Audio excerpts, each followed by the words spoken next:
Jamal Hill versus Khalil Rountree, my official breakdown. Now this fight, it's a tough one to call.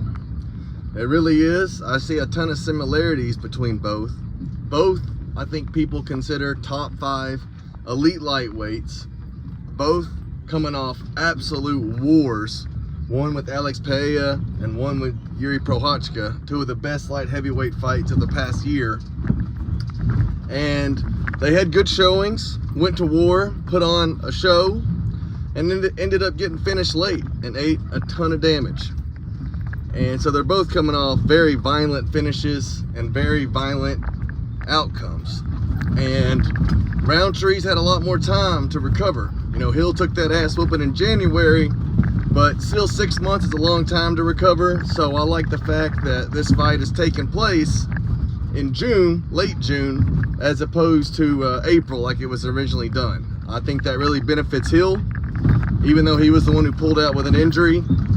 It was smart of him to recover some more because, man, he ate some bombs in that Yuri fight.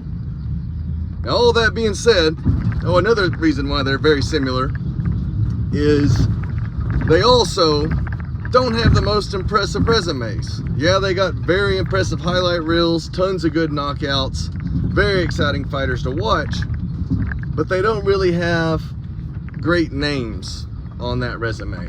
I mean, I guess you could say Jamal Hill beating Glover for the belt, you know, is leagues above beating Anthony Smith when Rountree beat him.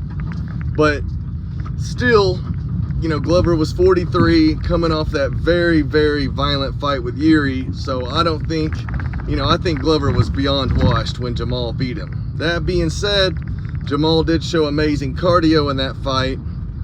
And, you know, it's just a really tough one to call. I know a lot of people, y'all are leaning Rountree. I don't blame you. He's very explosive, very dangerous. You know, Hill hadn't won since he came off the Achilles. But, I don't know. There's something about Hill's height and reach advantage that I think is just going to play a huge factor in this fight. You know, I can see him stinging Rountree with that left straight. And, you know, he's got really fast hands, you know, and he can eat some power punches. And I do think the longer the fight goes, benefit Hill as well. All that being said, and I might be wrong, I've been wrong a lot lately. All that being said, I'm going with Sweet Dreams, Jamal Hill. Go ahead and book it, baby.